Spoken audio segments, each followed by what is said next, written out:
Sebuah karya terbaik dari Eza Mintarja, kelanjutan dari kisah Pelangi di Langit Singasari yang telah kami tayangkan sebelumnya.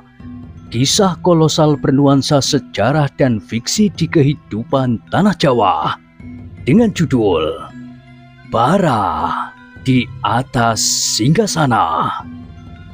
Pada kesempatan yang sangat baik ini, kita masuk pada bagian yang pertama dengan episode Putra Mahkota.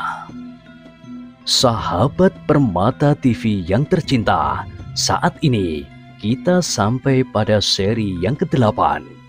Selamat menikmati.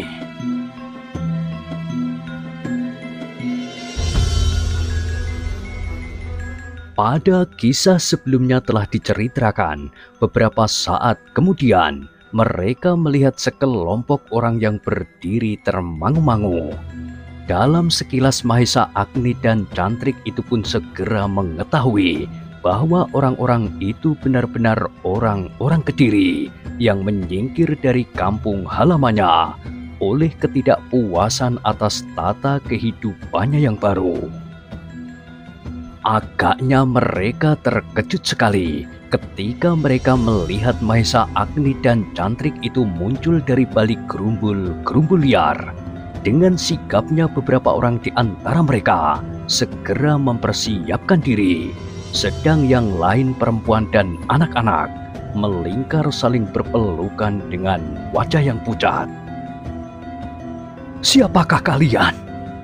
bertanya salah seorang yang agaknya merupakan pimpinan rombongan itu. Mahesa Agni menarik nafas dalam-dalam, tetapi sebelum ia menjawab, Cantrik yang merasa dirinya menjadi pemimpin rombongan kecil itu pun menyahut. "Kamilah yang bertanya, siapakah kalian?" Orang-orang itu termangu-mangu sejenak, namun pemimpin itu kemudian menjawab, "Tanpa menyembunyikan kenyataan kami, bahwa kami adalah orang-orang Kediri yang menyingkir, karena pendeta kami telah ditangkap." Cantrik itu mengangguk-anggukkan kepalanya. Katanya, "Bagus." "Kenapa bagus?" desis Mahesa Agni perlahan-lahan. Cantrik itu kemudian dengan serta-merta berkata pula, Tidak bagus. Sayang sekali pendeta itu sudah terlanjur ditangkap. Sebaiknya ia pergi ke Singasari. Bukankah kalian juga akan pergi ke Singasari?" "Iya," jawab pemimpin rombongan itu. "Pergilah, kami orang-orang Singasari." Pemimpin itu menjadi termangu-mangu. Kemudian ia pun bertanya, "Manakah jalan yang harus aku tempuh?" "Lurus. Kau dapat mengikuti jejak kuda-kuda kami dalam arah yang berlawanan. Kau akan keluar dari hutan ini di wilayah Singasari. Mengerti?" Pemimpin itu mengangguk-anggukkan kepalanya. "Terima kasih, tetapi kami tidak dapat memastikan bahwa kami akan dapat memasuki wilayah Singasari." "Kenapa?" "Aku sadar bahwa perjalanan kami pasti diikuti. Baginda sudah mengeluarkan perintah, semua orang Kediri tidak boleh menyeberang perbatasan." Cantrik itu mengangguk-anggukkan kepalanya. Mahesa Agni pun mengangguk-anggukkan kepalanya pula. Mereka sadar bahwa Maharaja Kediri akan menyebar orang-orangnya di segenap perbatasan untuk mencegah orang-orang yang berusaha menyeberang. Kadang-kadang mereka dapat mencegah, tetapi kadang-kadang beberapa orang berhasil lolos, sehingga para pengawal harus mengejar mereka. "Apakah kepergianmu diketahui oleh prajurit Kediri?" bertanya Cantrik itu. "Aku tidak tahu, tetapi sekarang setiap dahan mempunyai telinga dan setiap tikungan mempunyai mata. Itulah sebabnya sekarang arus orang-orang Kediri agak terbendung." "Kalau begitu, cepatlah." Kami tidak akan dapat berjalan cepat. Di antara kami terdapat perempuan dan anak-anak. Tetapi, kalian sudah agak jauh dari perbatasan. Mungkin orang Kediri tidak akan menghiraukan kau lagi. Tetapi belum lagi pembicaraan itu selesai, terdengar derap beberapa ekor kuda pula. Lamat-lamat mereka mendengar cambuk yang meledak dan ringkik kuda yang berkepanjangan. Pemimpin kelompok itu menjadi gelisah ketika ia berpaling memandangi orang-orangnya. Dilihatnya beberapa di antara mereka menjadi pucat. Kita tidak akan kembali ke Kediri. Kita akan menjadi pangewan-ewan seperti sekelompok orang dari Padepokan Watu Putih kemarin. Diarak di sekeliling kota dengan cemoohan yang paling hina. Orang-orangnya tidak menjawab. Kita laki-laki dan kita bersenjata. Tiba-tiba mereka sadar bahwa mereka memang bersenjata. Beberapa orang di antara mereka telah meraba senjata-senjata mereka sambil berdesis. Ya, kami bersenjata. Setidak-tidaknya 6 atau 7 orang dari kita dapat melawan. Aku juga masih mampu berkelahi, berkata seorang laki-laki tua. Jadi 8 orang. Pemimpin itu pun kemudian melangkah maju. Disuruhnya perempuan dan anak-anak agak menjauh. Berdoalah, mudah-mudahan kami dapat melindungi kalian. Seorang perempuan yang menggenggam patrem tiba-tiba berkata, Aku ikut bertempur. Jagailah anak-anak, jangan kehilangan akal. Perempuan itu masih tegak di tempatnya, namun ketika terpandang olehnya tatapan mata pemimpinnya, maka ia pun kemudian melangkah surut dan bergabung dengan perempuan-perempuan dan anak-anak yang saling berdesakan dengan wajah yang pucat. Apakah yang datang itu para prajurit Kediri? Bertanya cantrik itu. Aku kira mereka adalah orang-orang yang sedang berburu orang. Mereka mengikuti jejak kami. Setiap kepala mendatangkan hadiah yang baik bagi mereka. Mungkin mereka bukan prajurit-prajurit, dan bahkan kadang-kadang para perampok dan penyamun yang mengetahui kehadiran kami di daerah kerja mereka. Mereka mengejar kami, merampas milik kami, kemudian menyerahkan kami kepada para prajurit untuk mendapatkan hadiah yang cukup baik.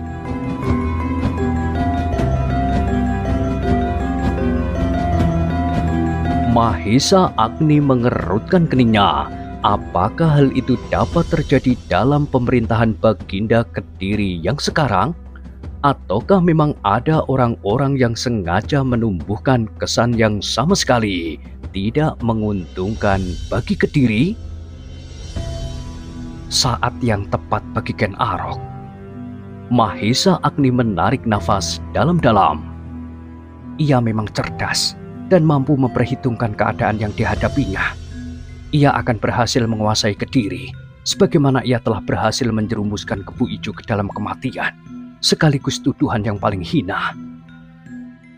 Derap kuda yang melingkar-lingkar seakan-akan memenuhi hutan itu pun masih bergema terus. Namun telinga Mahesa Agni segera dapat mengetahui dari mana mereka datang. Mereka tidak berpacu terlampau cepat, tetapi juga tidak terlampau lambat.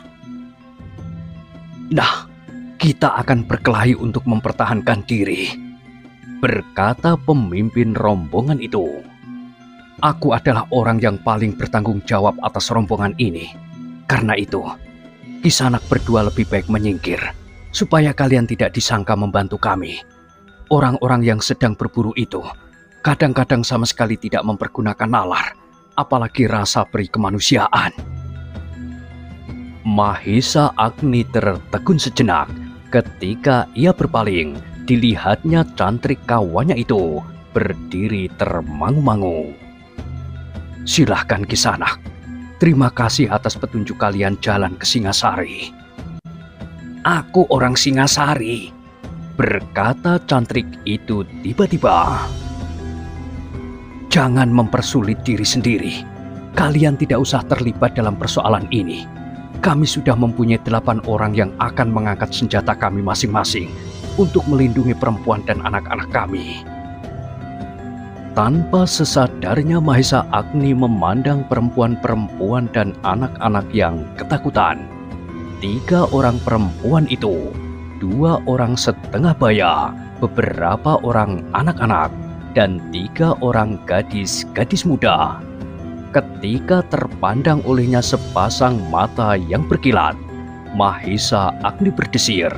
Ia sudah terlampau tua untuk memandangi wajah-wajah gadis-gadis, tetapi gadis itu pun tiba-tiba menundukkan kepalanya. Yang pertama-tama merayap di hati Mahesa Agni adalah sebuah kenangan tentang Kendedes. Betapa ia mengalami ketakutan yang amat sangat pada saat kuda Sempana dan Aku Tunggul Ametung mengambilnya. Seperti gadis itu, desisnya, dan tiba-tiba ia mengerutkan keningnya. Hei, gadis itu memang mirip dengan Kendedes. Persetan. Mahesa Agni tiba-tiba menggeram, dan ia pun terperanjat ketika ia mendengar pemimpin rombongan itu berkata, "Mereka telah datang, menyingkirlah."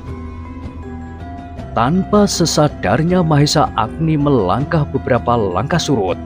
Cantrik kawan seperjalanannya itu menjadi ragu-ragu. Namun kemudian ia pun mendekati Mahesa Agni sambil berbisik, "Tinggallah di sini, aku tidak dapat berdiam diri." Mahesa Agni mengerutkan keningnya. Dilihatnya wajah cantrik yang bersungguh-sungguh itu. Sambil memegang hulu pedang pendeknya, ia siap untuk menghadapi segala kemungkinan. "Apa yang akan kau lakukan?" bertanya Mahesa Agni. "Aku harus membantu orang-orang itu. Mereka berada dalam ketakutan." Cantrik itu terdiam sejenak. "Lihatlah perempuan dan anak-anak itu." Sekali lagi Mahesa Agni memandangi perempuan dan anak-anak itu. Sekali lagi matanya membentur sepasang mata yang cerah dari antara mereka. Betapa wajahnya pucat oleh ketakutan yang sangat, namun tampak bahwa wajah itu memiliki kelebihan dari wajah-wajah yang lain.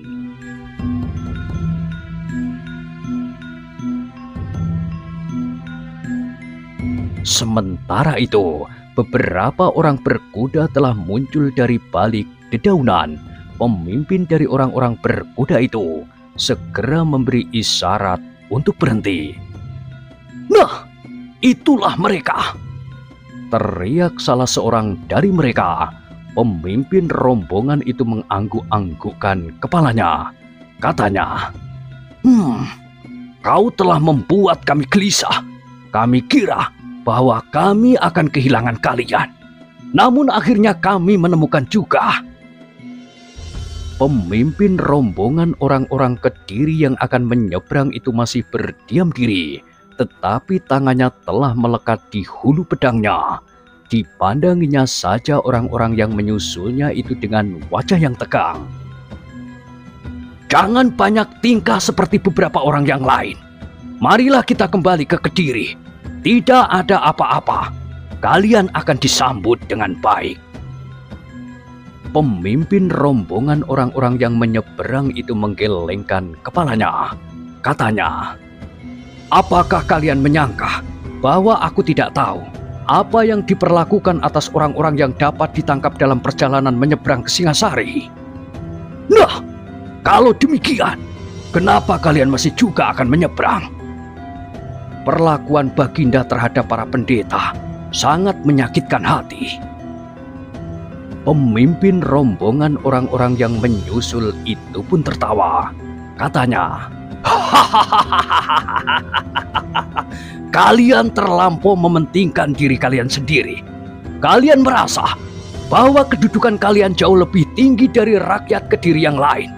Kalau kalian menganggap diri kalian seperti rakyat kebanyakan, maka perlakuan itu tidak akan terasa terlampau menyakitkan hati. Kami tidak minta yang berlebih-lebihan, tetapi kami tidak akan mungkin mengubah pandangan kami dalam kebaktian kami terhadap sesembahan kami.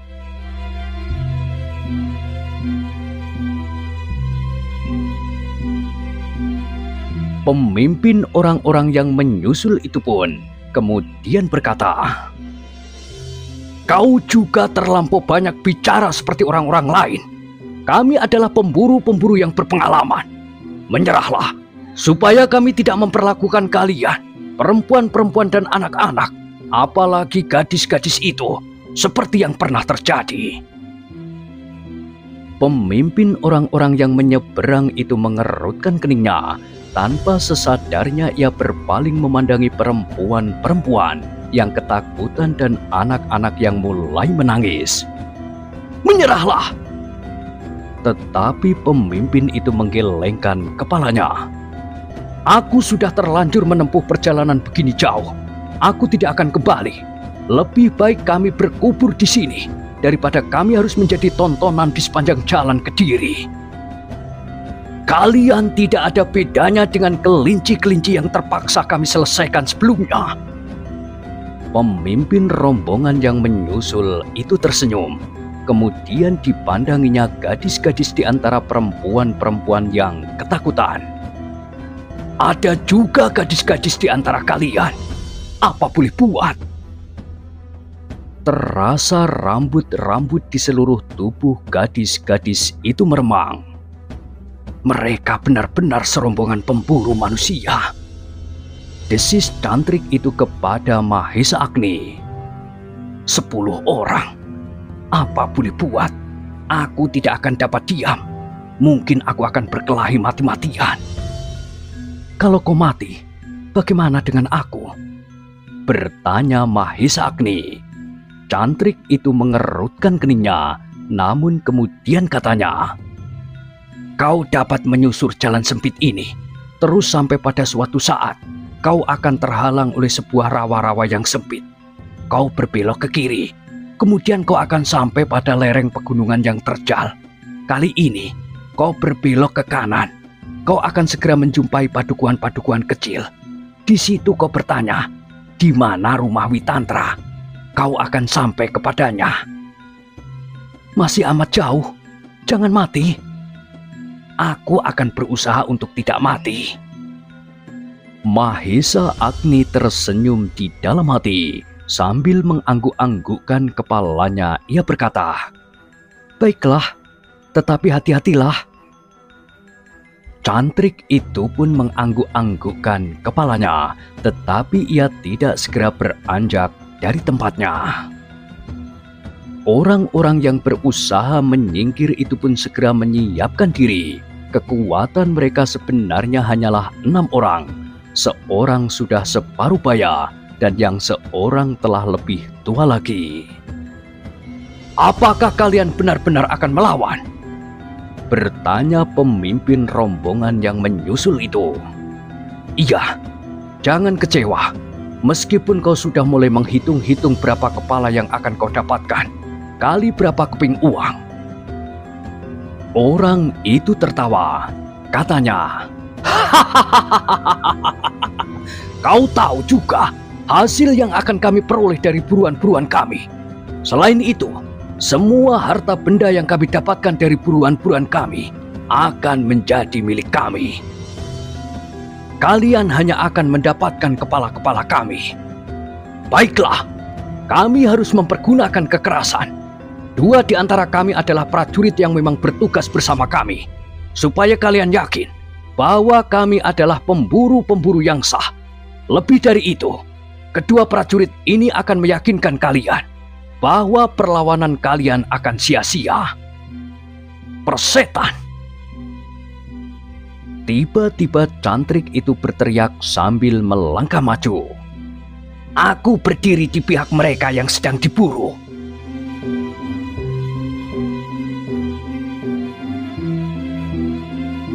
Kelompok orang-orang yang menyusul orang-orang Kediri itu terheran-heran. Dipandanginya Cantrik itu sejenak, dan sejenak kemudian mereka saling berpandangan. Pemimpin rombongan itu akhirnya bertanya, "Siapa kau?" "Itu tidak perlu bagimu." "Kenapa kau perlu menyatakan diri berpihak kepada mereka yang sedang diburu? Apakah kau bukan termasuk rombongan mereka itu?" "Aku orang lain." Pemimpin rombongan orang-orang yang menyusul itu pun mengangguk-anggukkan kepalanya. Katanya, "Kalau begitu, sebaiknya kau berdiri di luar pagar. Aku kira kau adalah salah seorang dari mereka pula. Tetapi meskipun kau tidak merupakan sekelompok dari orang-orang itu, asal kau juga berasal dari Kediri, maka kau termasuk juga menjadi buruanku. Aku orang Singasari." Pemimpin rombongan itu mengerutkan keningnya. Katanya kemudian, "Kau tidak usah turut campur. Ternyata orang-orang Singasari memang penghasut. Agaknya kaulah yang telah menghasut orang-orang ini untuk pergi ke Singasari. Bertanyalah kepada mereka. Kalian telah membicarakannya lebih dahulu. Tidak ada gunanya aku bertanya." "Baiklah, kalau memang begitu, tidak ada gunanya kita berbicara. Sekarang aku menyatakan diriku di pihak orang-orang yang sedang diburu. Nah, terserah kepadamu apa yang akan kau lakukan." "Sekali lagi aku akan mencoba memperingatkan. Pertentangan antara Singasari dan Kediri agaknya memang menjadi semakin panas. Tetapi aku masih belum berkeinginan untuk berkelahi langsung dengan orang-orang Singasari." "Kalau begitu, urungkan niatmu. Orang-orang ini mempunyai kebebasan untuk memilih. Menurut penilaian mereka, pemerintahan Kediri kurang berlaku bijaksana terhadap para pendeta." "Omong kosong. Kau jangan turut campur. Ini adalah persoalan Kediri di daerah Kediri." "Siapa yang menyatakan kalau hutan ini berada di daerah Kediri?" bertanya Cantrik itu. "Singasari, yang dahulu bernama Tumapel, adalah wilayah Kediri. Tetapi orang yang sekarang menyebut dirinya Sri Rajasa telah memberontak." "Kenapa Kediri tidak mengambil tindakan apapun?" "Kita memang tidak terlampau tergesa-gesa. Pada saatnya, Singasari akan lenyap." Cantrik itu menggelengkan kepalanya. Katanya, "Singasari adalah suatu kerajaan yang bebas, sama sekali tidak tunduk kepada negara manapun juga." "Persetan, tetapi aku menuntut orang-orang ini. Mereka adalah buruanku. Siapa yang mengganggu, ia akan aku hancurkan seperti buruanku itu pula."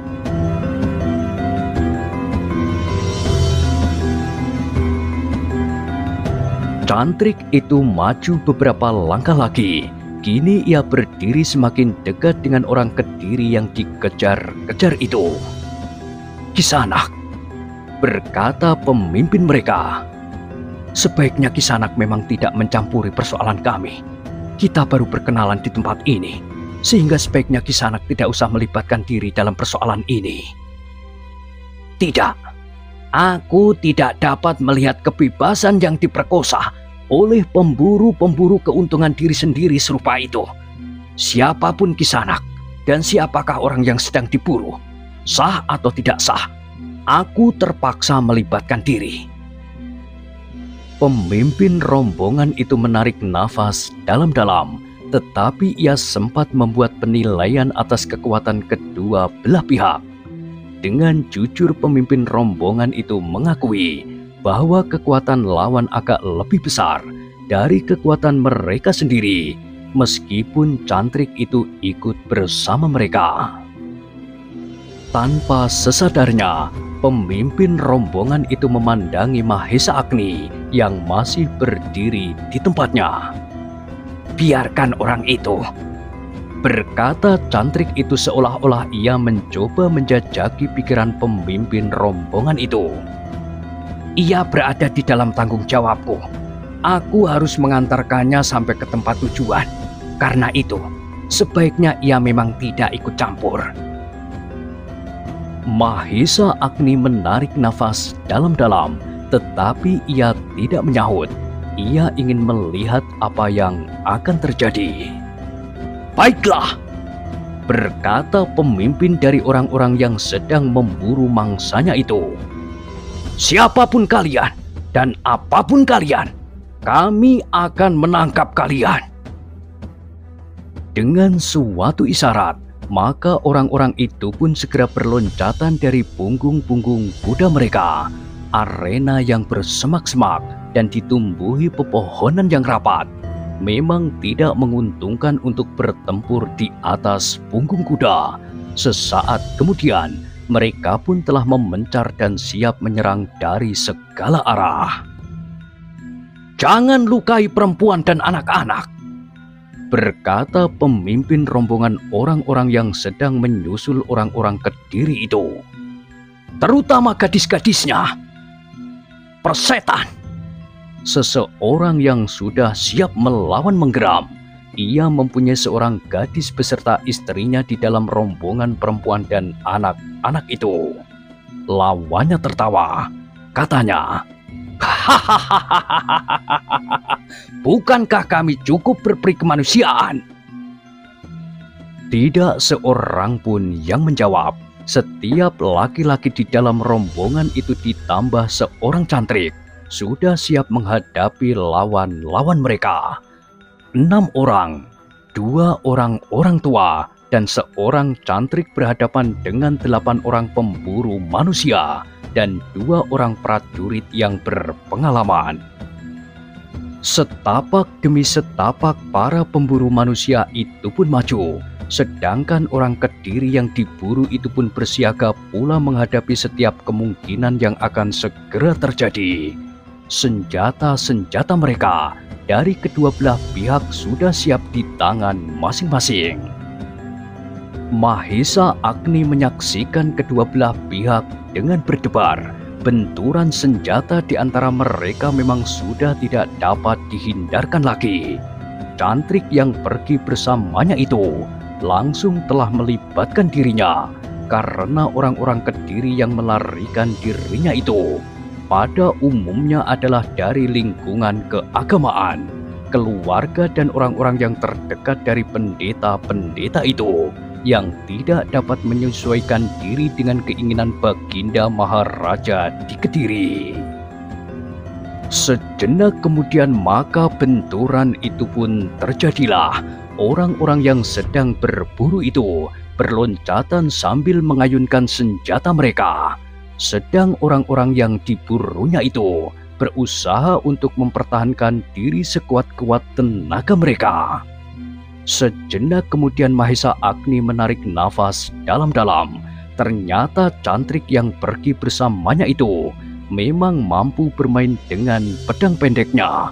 Dengan tangkasnya ia berloncatan kian kemari, menyambar-nyambar seperti burung elang. Ialah yang dengan beraninya telah langsung membawa prajurit Kediri yang ada di antara lawan-lawannya, dan ternyata bahwa ia memang mampu mengimbanginya. Bahkan kadang-kadang ia masih dapat membantu pemimpin rombongan yang harus bertempur melawan 2 orang sekaligus.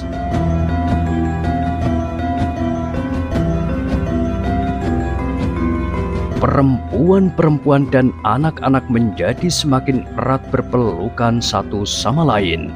Wajah-wajah mereka menjadi pucat dan darah mereka seakan-akan sudah tidak dapat mengalir lagi. Bahkan beberapa di antara mereka telah terduduk dengan lemahnya di atas rerumputan liar, seakan-akan kehilangan segenap tulang belulang. Mahesa Agni masih berdiam diri di tempatnya, tetapi ia menjadi semakin berdebar-debar ketika ia melihat dalam waktu yang singkat orang-orang yang sedang diburu itu sudah terdesak. Meskipun demikian, mereka masih melawan dengan gigihnya. Justru cantrik yang pergi bersamanya itulah yang seakan-akan merupakan puncak perlawanan dari rombongan itu. Tiba-tiba tanpa disangka-sangka, seorang dari mereka yang menyusul rombongan orang-orang Kediri itu meloncat meninggalkan gelanggang. dengan cepatnya ia berlari ke arah Mahesa Agni. Sambil mengacungkan senjatanya, ia berdiri 2 langkah di hadapannya. Kemudian terdengar ia berteriak, "Hei, Kisanak yang datang dari Singasari, aku minta kau menghentikan perlawananmu. Kalau tidak, maka orang yang menjadi tanggunganmu ini, entah siapa dia, akan aku habisi nyawanya." Oleh teriakan itu, perkelahian tiba-tiba terhenti sejenak.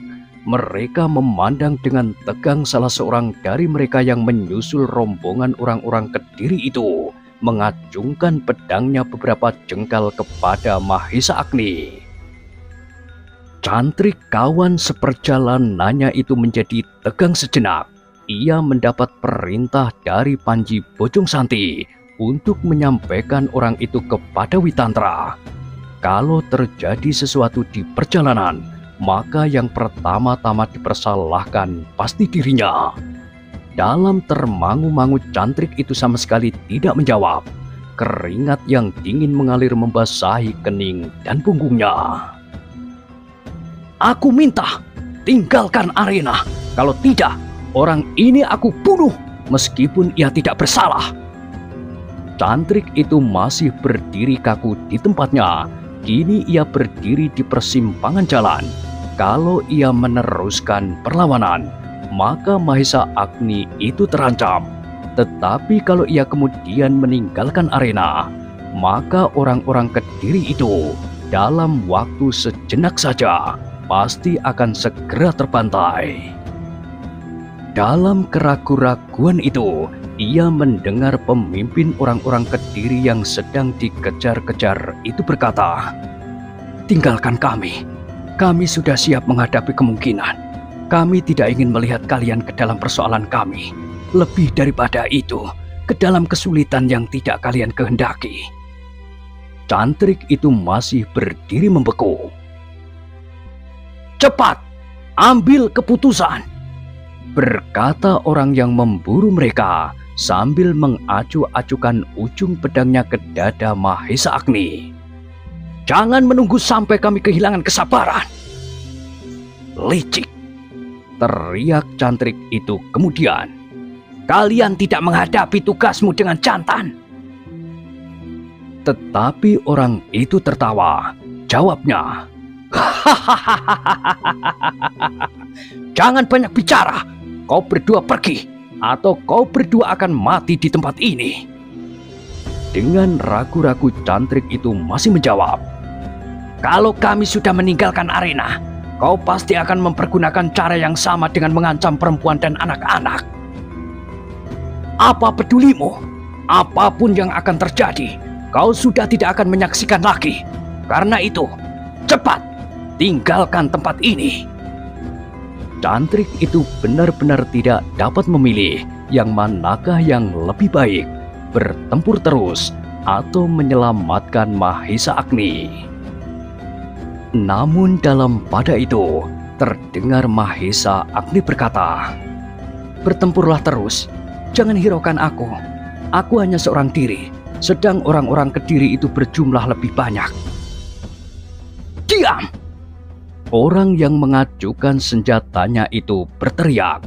Tetapi Mahesa Agni berkata terus, "Selesaikan pekerjaan itu. Kalau kau menarik diri dari arena, maka sebentar saja orang-orang yang berusaha menyeberang ke Singasari itu pasti akan binasa." Cantrik itu menjadi semakin ragu-ragu. Ia berdiri saja termangu-mangu tanpa dapat mengambil keputusan. Kini seluruh perhatian di kedua belah pihak ditujukan kepada Mahesa Agni. Ujung pedang yang mengarah ke dadanya menjadi bergetar oleh kemarahan yang meluap-luap di dada orang yang memeganginya.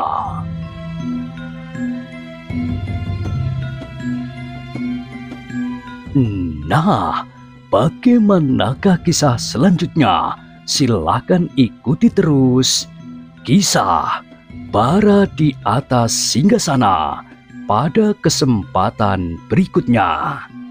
Sampai jumpa.